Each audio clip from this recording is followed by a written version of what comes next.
اعوذ باللہ من الشیطان الرجیم، بسم اللہ الرحمن الرحیم۔ السلام علیکم ورحمۃ اللہ وبرکاتہ۔ کیسے ہیں آپ تمام لوگ؟ امید کرتی ہوں کہ خیریت سے ہوں گے، جہاں بھی ہوں گے خوش ہوں گے۔ خدا آپ کو ہمیشہ اپنی زندگیوں میں خوش رکھے اور خدا کی راہ میں نیک قدم کی طرف آپ کے قدم بڑھائے۔ میں اس کتاب کو کافی دنوں سے پڑھ رہی ہوں۔ تھوڑی لمبی کتاب ہے اور ویڈیو بھی لمبی ہو جاتی ہے۔ بہرحال آج اس کا چھٹا حصہ ہے۔ امید ہے کہ جلد کتاب ختم ہو، لیکن ابھی بھی کچھ اس کے حصے جو ہیں وہ رہتے ہیں۔ چلتے ہیں اس کتاب کی طرف۔ وَمِنْ آيَاتِهِ أَنْ خَلَقَ لَكُم مِّنْ أَنفُسِكُمْ أَزْوَاجًا لِتَسْكُنُوا إِلَيْهَا وَجَعَلَ بَيْنَكُم مَّوَدَّةً وَرَحْمَةً۔ سورہ روم آیت نمبر 21۔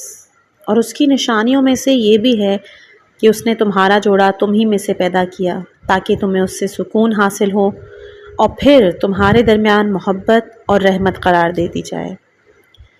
اس باب میں رخشندہ سادات کہتی ہیں کہ میں حیران تھی کہ نقاش ہستی کے قلم سے کتنی حیرت انگیز تقدیر رقم کی جاتی ہے۔ میرے تمام اثاثے تبریز میں رہ گئے اور ہم نجف میں ایک قوت لا یموت کے ساتھ زندگی بسر کر رہے تھے۔ سید علی ویسے ہی مرد تھے جیسا کہ انہیں ہونا چاہیے تھا، ان میں کسی چیز کی کوئی کمی نہ تھی۔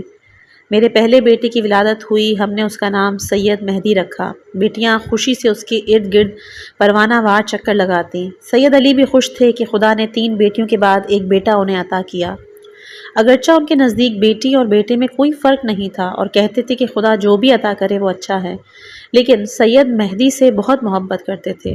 چرخ روزگار گردش میں تھا، روز و شب ہم حرم کے پاس تھے جس کی نظیر تمام آسمان اور زمین میں نہیں ملتی، لیکن زندگی سختی میں بسر ہو رہی تھی۔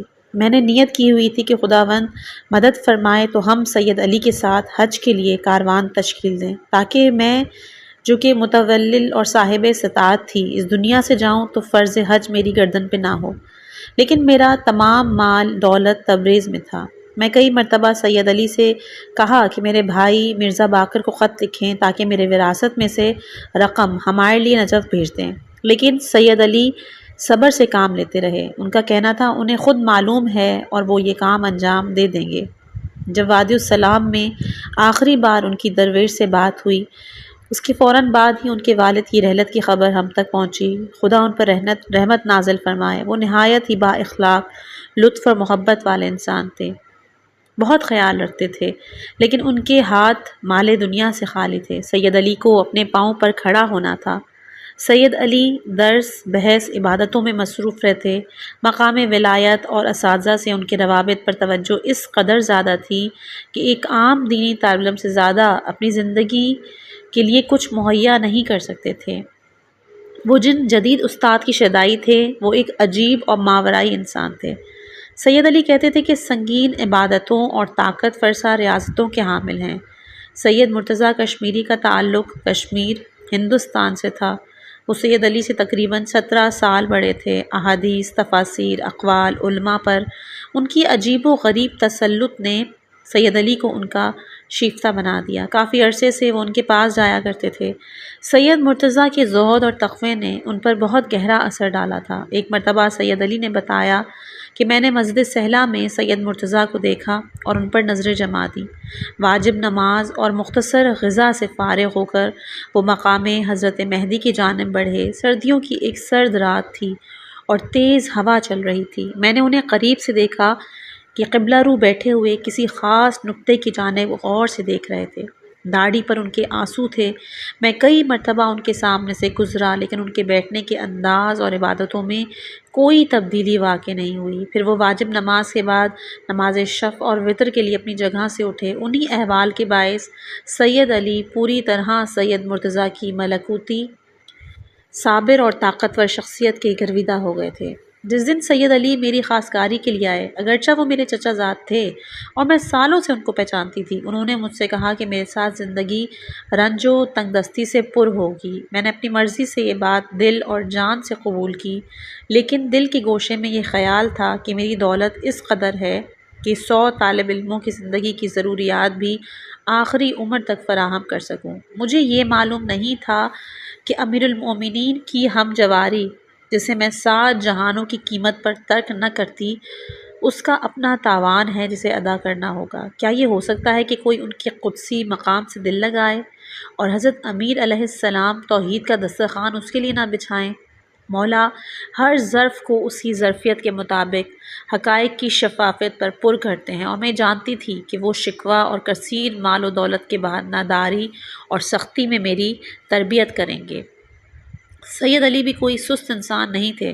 وہ بتاتے تھے کہ سید مرتضیٰ کشمیری کبھی 6 گھنٹوں تک سجدے میں رہتے ہیں، حرم میں طویل عبادت اور زیارت آسانی سے انجام دے لیتے ہیں۔ وہ خود اپنے استاد کی شبیہ ہوتے جا رہے تھے، خود پر عبادت کی سنگینی کو ضروری سمجھتے تھے۔ دروس، علمی مباحث میں ان کی شرکت اس قدر زیادہ تھی کہ صاحب علم کی صورتحال سے بڑھ کر معاشی امور پر زیادہ توجہ دے سکیں۔ مجھے بھی کوئی شکایت نہیں تھی۔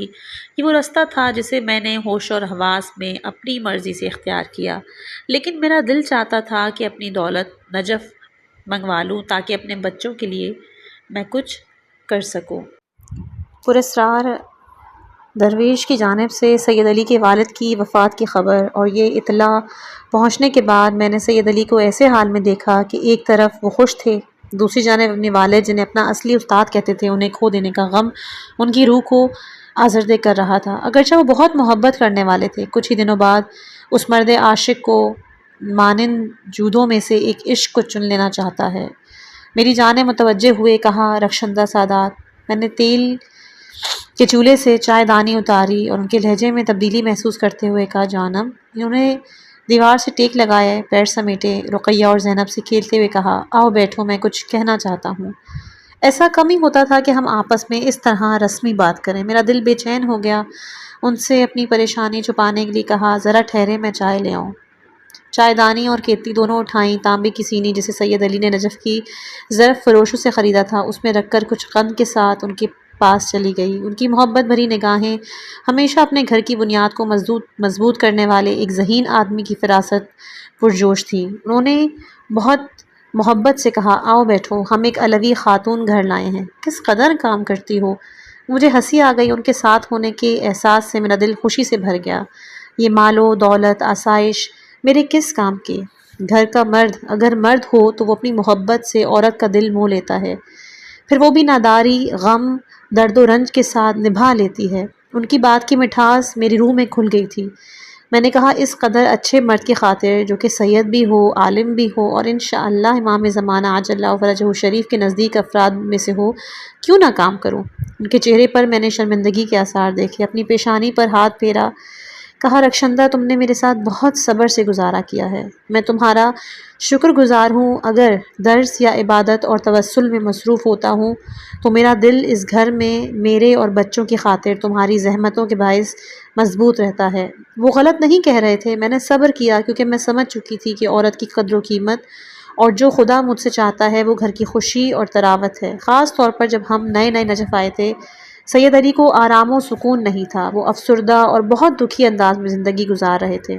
میں نے ان کی تمام خوشیوں، تنہائیوں، بلکہ سخت باتوں کے ساتھ گزارا کیا۔ جب بھی میری نظر مولا کے حرم کی گنبد کی جانب اٹھتی، میرے دل میں نور سرایت کر جاتا، میرے وجود کی تمام رگوں کو زندگی اور اپنے شوہر سے عشق اور محبت پر کر دیتا تھا۔ پھر میں شکایت زبان پر نہیں لاتی، اس لیے وہ بھی محبت سے بھرپور تھے۔ وہ مرد جو دیکھتا تھا کہ اس کی بیوی اس کی تنہائی میں مداخلت نہیں کرتی، آمدنی پر معترض نہیں ہوتی، اس کی تابع ہے اور اس کام میں خدا کو مد نظر رکھتی ہے، وہ کیوں نہ اس سے محبت کرے؟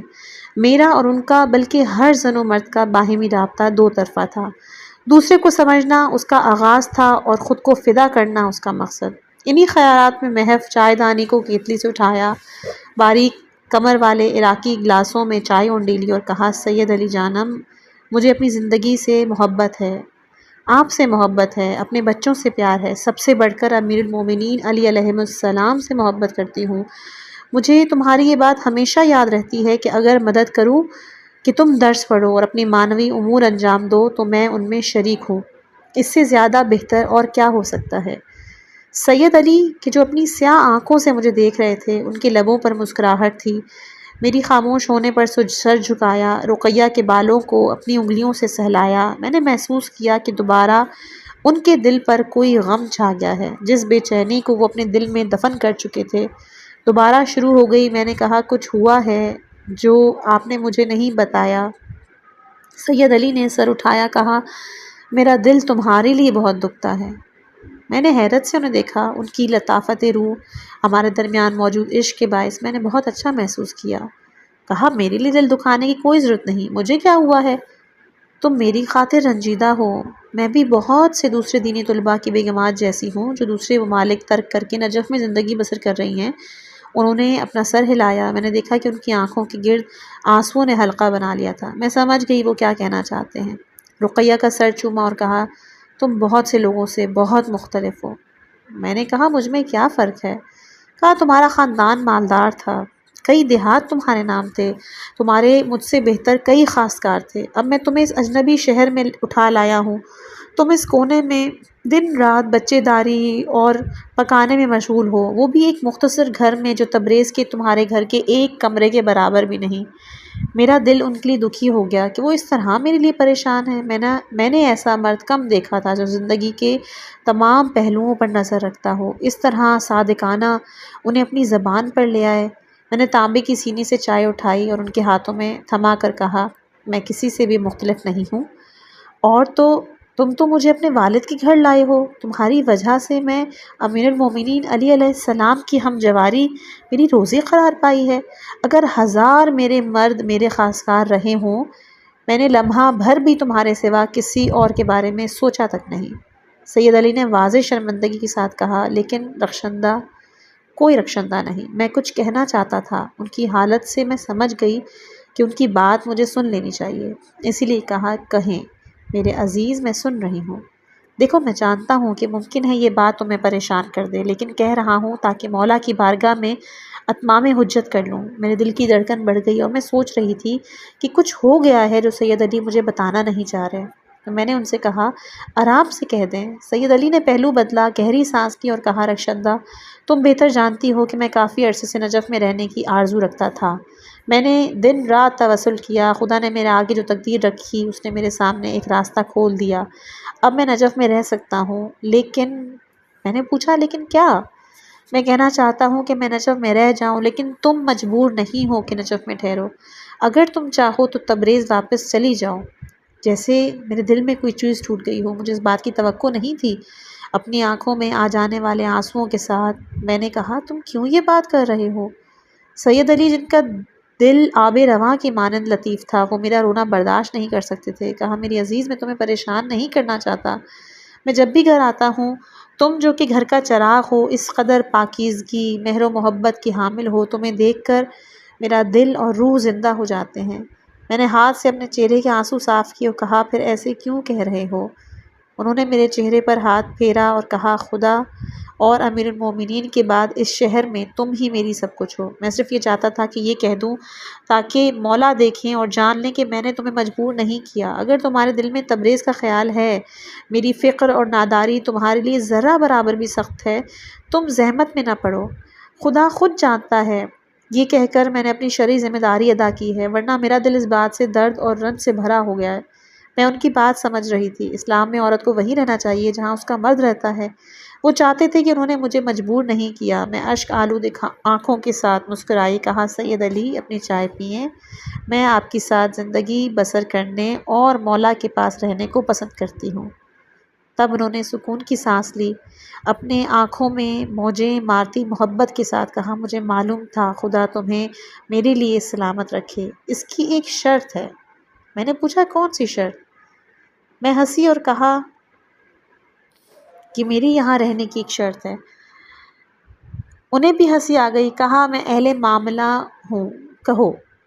کہا تمہیں میرے بھائی مرزا باقر کو خط لکھنا ہوگا کہ تبریز میں میرا مال اور اموال بیچ دیں تاکہ میں حج پر بھی چلی جاؤں، اور اگر ممکن ہوا تو باقی رقم سے اپنی زندگی کی کچھ بہتر بنائیں۔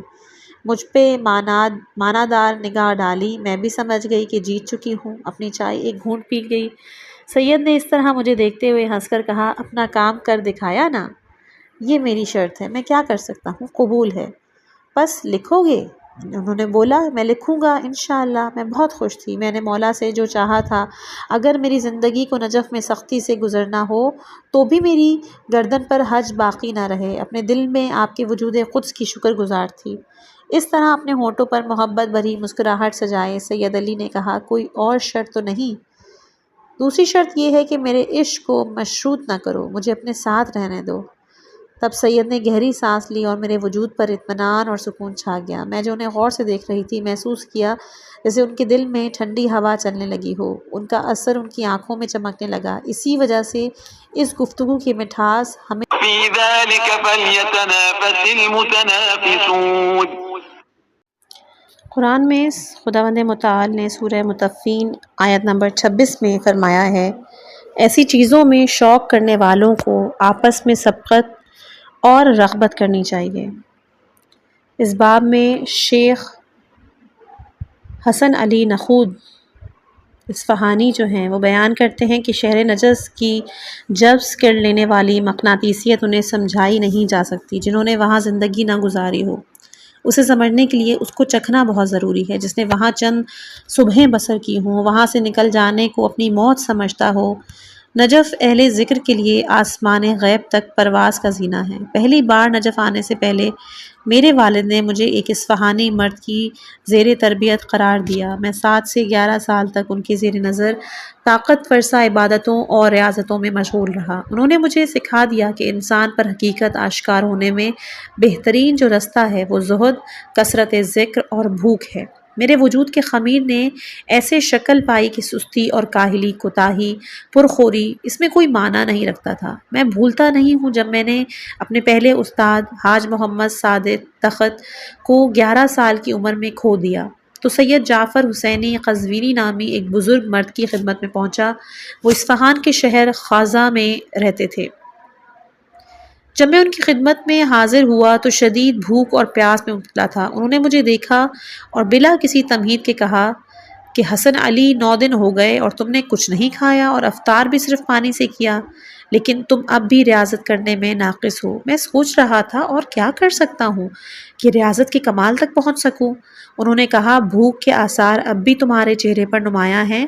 مرد کامل تو وہ مرد ہے کہ جو 40 دن بھوکا رہے لیکن اس کا اثر چہرے پر ظاہر نہ ہو۔ میں نے اپنی تمام 11 سے 13 سالہ عمر میں حرام چیزوں کے علاوہ حرام روزوں کے علاوہ روزے رکھے اور ایسی ریاضت کرتا تھا کہ صرف خداوند ان سختیوں سے آگاہ ہو جو میں نے برداشت کی۔ یہ میرا گمان تھا، اپنی طرح کسی اور کو ایسی سختیاں جھیلنے والا نہیں پاؤں گا، یہاں تک کہ پہلی مرتبہ میرے قدم اس شہر تک پہنچے اور میں نے سید مرتضیٰ کشمیری کا نام سنا۔ میں نے سن رکھا تھا کہ وہ 1000 قل ہو اللہ کی نماز کو 2 رکعت نماز میں ادا کرتے ہیں، دوسرے اوقات میں ہر روز 1000 مرتبہ سورہ قدر کی تلاوت کرتے ہیں، کبھی مولا علی کے حرم میں 2 رکعت نماز کے دوران تمام قرآن کریم ختم کرتے ہیں، خود کو کم ترین غذا سے شدید بھوک کا مزہ چکھاتے ہیں۔ ان سے ایسی کرامتیں دیکھی گئی ہیں جن میں سے ہر ایک ان سے ملنے کا شوق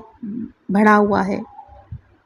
میں نے سنا تھا کہ وہ ایک دن اپنے 2 ساتھیوں کے ہمراہ کربلا کے راستے میں سرشور کی کاروان سرا میں پہنچے۔ انہوں نے نماز شروع کی اور باقی دونوں حضرات ان کی اقتدا کرنے لگے۔ نماز کے دوران صحرا سے ایک شیر ان کے سمت آیا اور سامنے بیٹھ گیا۔ وہ دونوں شدید خوف میں، لیکن سید اپنی جگہ سے ہلے بھی نہیں اور اپنی نماز کو پورے سکون سے تمام کیا۔ نماز کے بعد اپنی جگہ سے کچھ اٹھے، شیر کا کان پکڑ کے کہا، اب میں نہ دیکھوں کہ سید الشہداء علیہ السلام کے زوار کو ڈراؤ۔ انہوں نے اپنی ولائی قدرت سے اس میں ایک ایسا تصرف کیا کہ وہ شیر اس کے بعد نظر نہیں آیا۔ مجھے یاد ہے ان کی شہرت تمام نجف میں پھیلی ہوئی ہے اور سبھی لوگ حوزوی علوم پر ان کی کم نظیر گرفت کے باعث ان کا احترام کرتے تھے۔ کوئی ایسا نہیں ہوگا جو ان کے ساتھ مباحثہ کرنے کے بعد یہ اعتراف نہ کرے کہ سید اہل علم میں صاحب نظر و منصب ہیں۔ لا محالہ ان کے اوصاف سننے کے بعد مجھے ناقابل بیان شوق اور اشتیاق تھا کہ انہیں تلاش کر رہا تھا۔ جس مدرسے میں وہ رہتے تھے اس کا پتہ میں نے معلوم کیا، جمعے کے دن ان سے ملنے چلا گیا۔ جمعے کی وجہ سے مدرسہ خالی تھا، مجھے کوئی طالب علم نہیں ملا جس سے سید کے حجرے کی نشانی معلوم کر سکوں۔ اسی حال میں تھا کہ اچانک ایک بند حجرے کے اندر سے کسی نے آواز دی، شیخ حسن علی اصفہانی آ جاؤ۔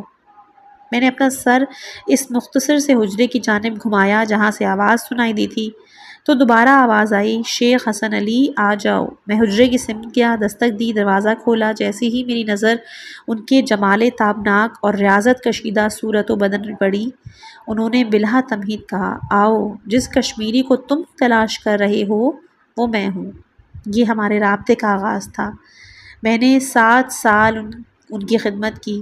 ان کے جوہر وجود نے میرے صفائی استی کو اپنا ہمرنگ بنا لیا، یہاں تک کہ ایران میں حرم سامن کے صحن عتیق کے ایک حجرے میں ریاضت جھیلنے ایران پہنچ گیا۔ لیکن شوق اور آتش نجف کس طرح مجھے چھوڑتی نہیں تھی، لہٰذا 4 سال بعد دوبارہ میں کرۂ خاکی کے اس حیرت انگیز جاذبے کی جانب واپس چلا گیا۔ اس مرتبہ میں نے اپنے اہم ہم سن و سال جوان کو سید مرتضیٰ کے سفر و حضر میں ہمراہ پایا۔ بہت درمیانے قد کا حامل جوان، پرکشش چہرہ، آنکھیں جب وہ دیکھتا تو اس کی نظریں تمام وجود پر درخشاں کی مانند چمکتیں۔ سید مرتضیٰ کا شیدائی ہو چکا تھا۔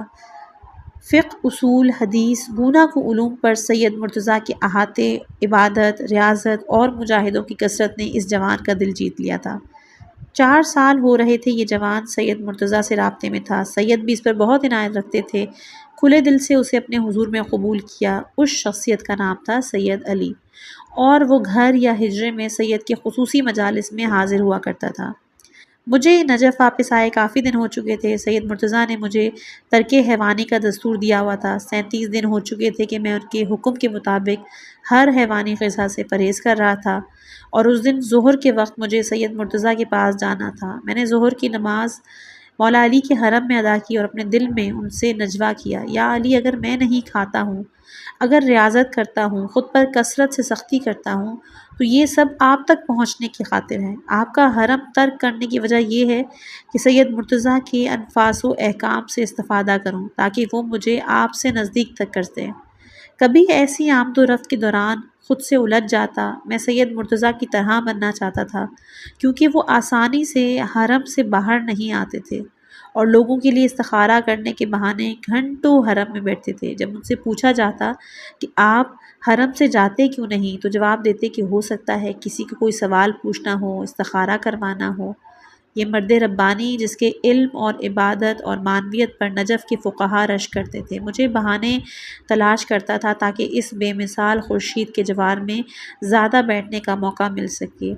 حرم سے باہر جانے کا ارادہ کرتے وقت بھی وہ استخارہ کرتے۔ اگر اچھا آتا تو چلے جاتے، ورنہ گھنٹوں بیٹھے رہتے، یہاں تک کہ استخارہ اچھا آ جائے۔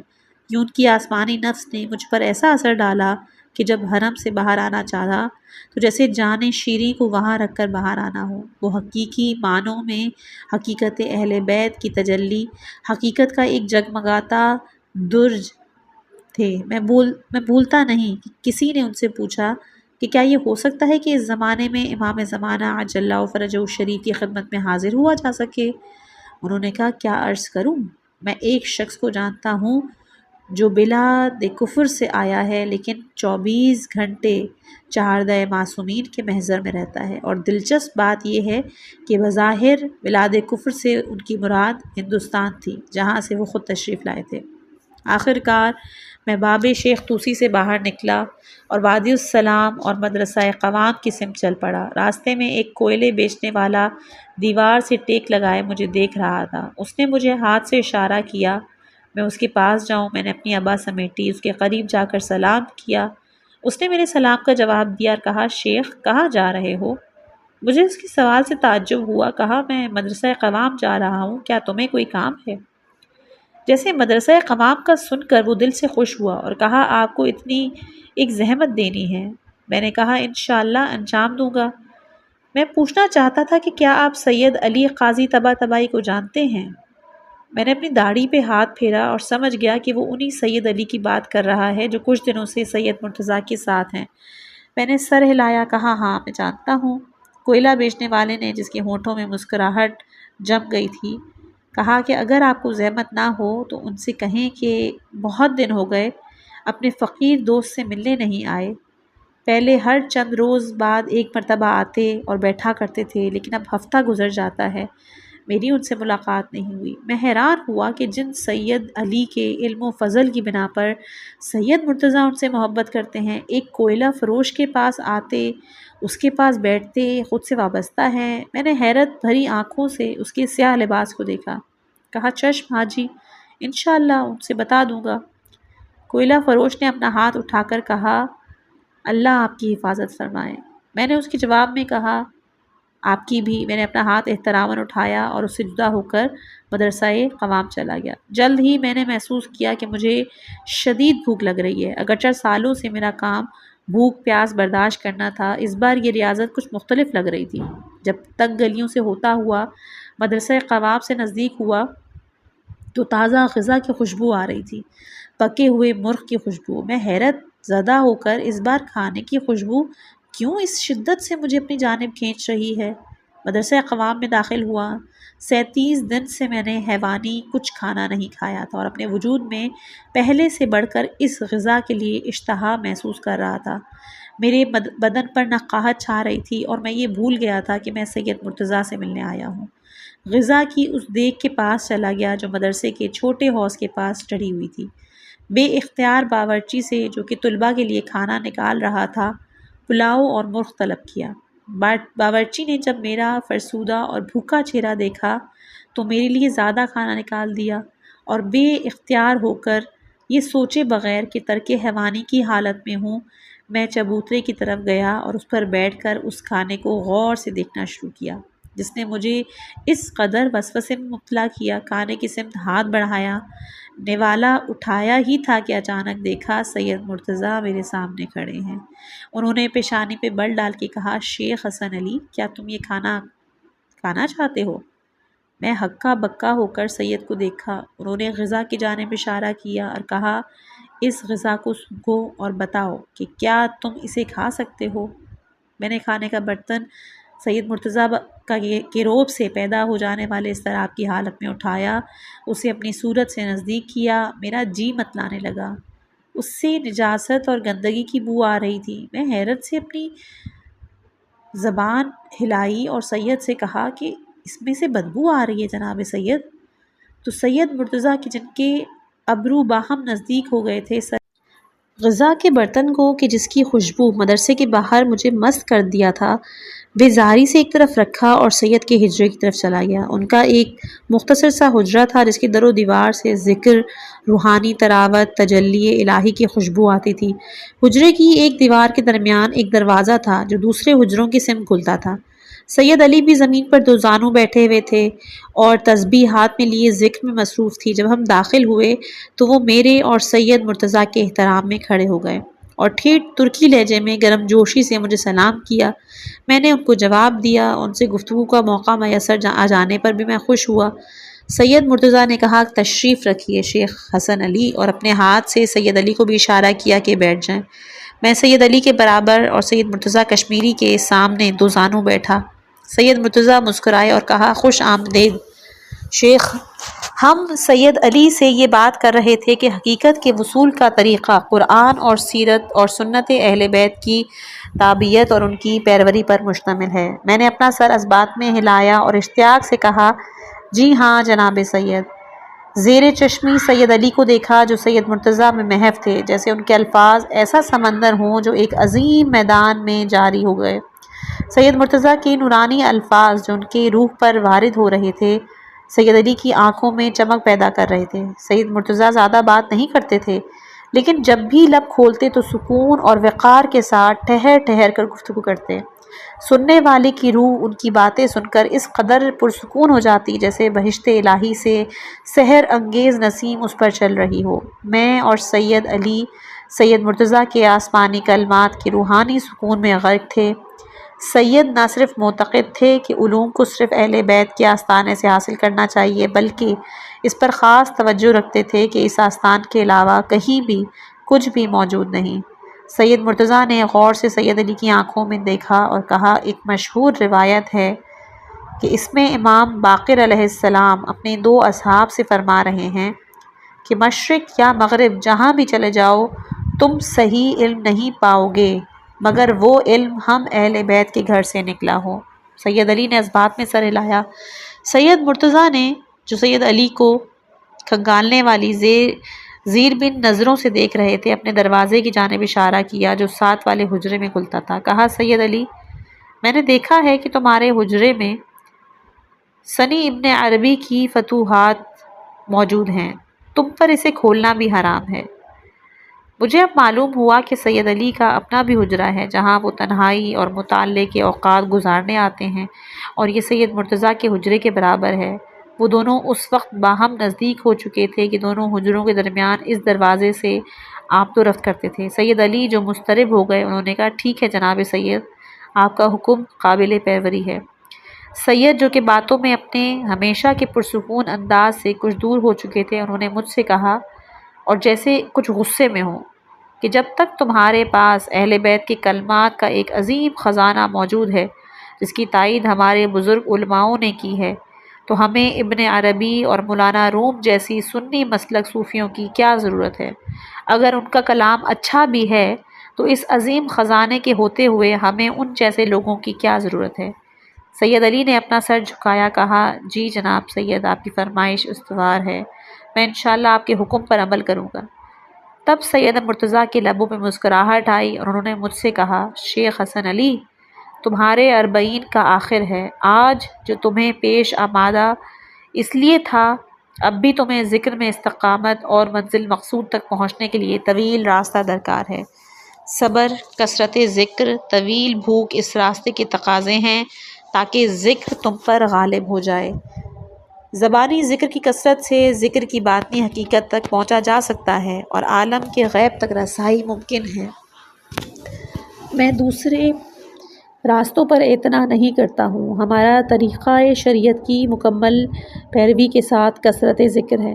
سید علی نے پہلو بدلا اور سید مرتضیٰ کو مسکرا کر دیکھا، سر اسبات میں ہلایا۔ میں اس وقت سوچتا تھا کہ سید مرتضیٰ ایک عظیم سمندر ہیں جو دریائے وجود کے بستر سے جاری ہوا ہے، لیکن زمانے اور ملکوت کے سمت طریق سیر اللہ کے عجائب نے مجھ پر ثابت کیا کہ ماجرا برعکس تھا۔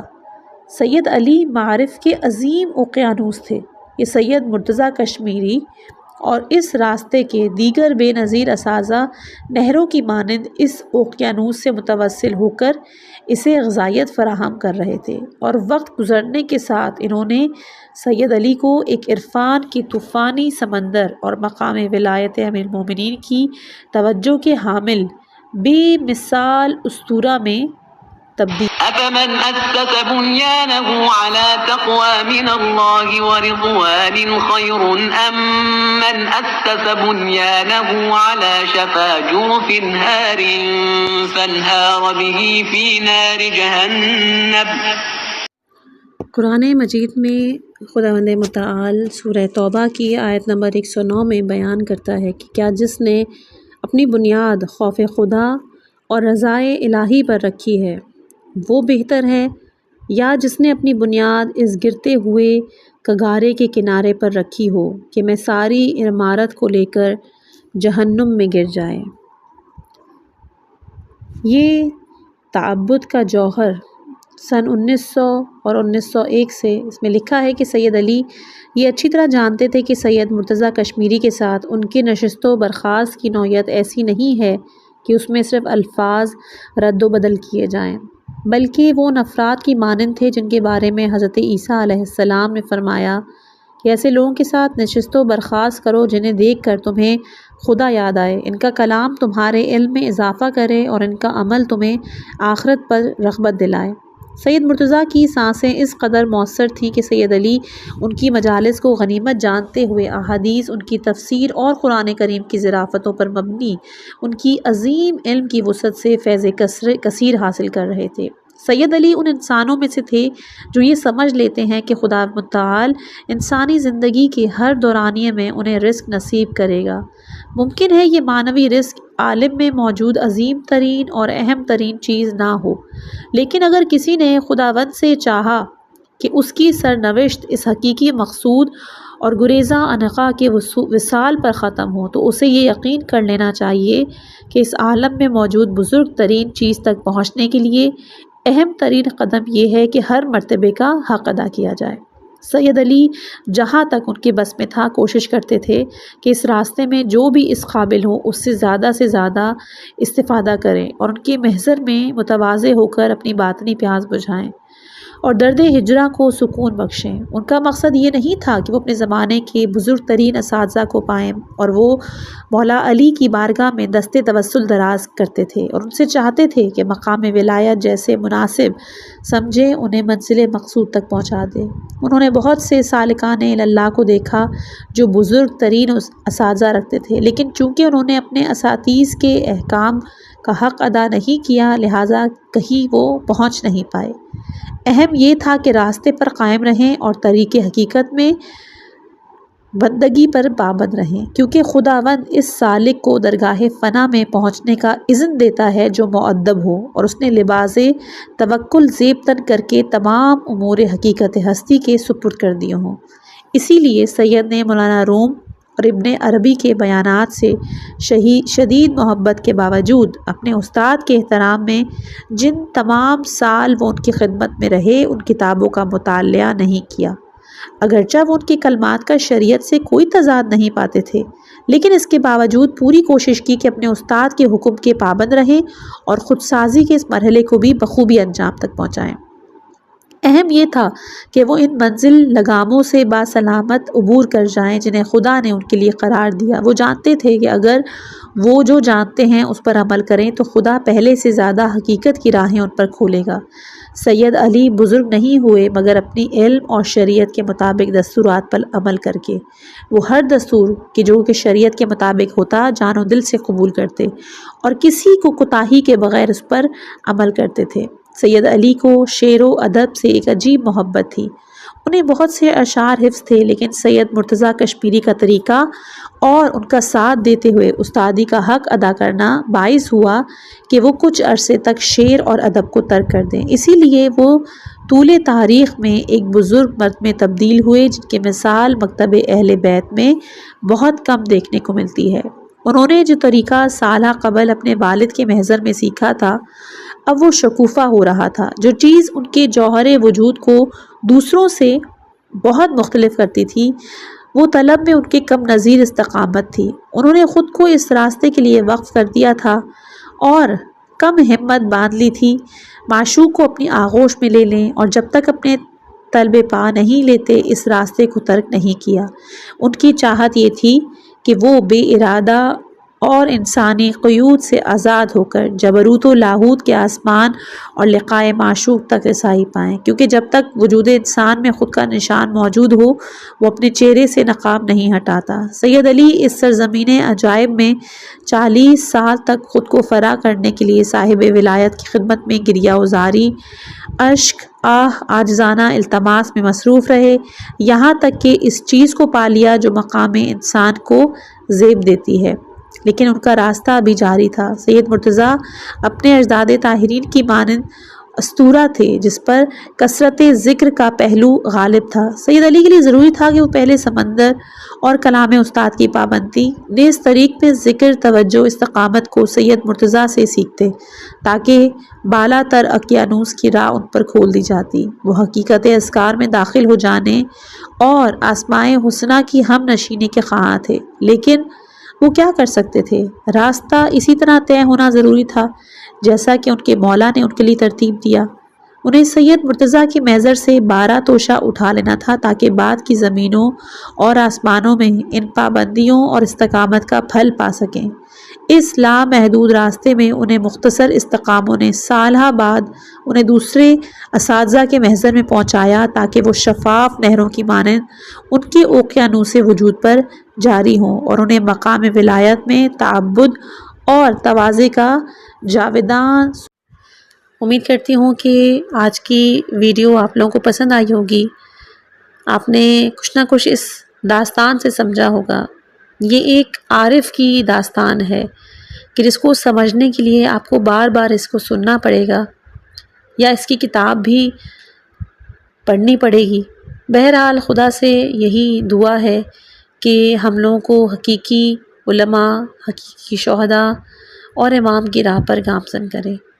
اگر آپ میرے چینل پر نئے ہیں تو پلیز اس کو ضرور سبسکرائب کیجیے گا، اس ویڈیو کو اگر اچھی لگی ہو تو اس کو شیئر لائک کیجیے گا اور نوٹیفیکیشن کا جو بیل ہے اس کو آن کیجیے گا تاکہ آپ کو جتنی بھی نوٹیفیکیشنز ہوں وہ مل سکیں اور آپ صراط مستقیم کا حصہ بن سکیں۔ امید کرتی ہوں کہ میری کاوش آپ کو پسند آئی ہوگی۔ اپنی دعاؤں میں یاد رکھیے گا۔ والسلام علیکم ورحمۃ اللہ وبرکاتہ۔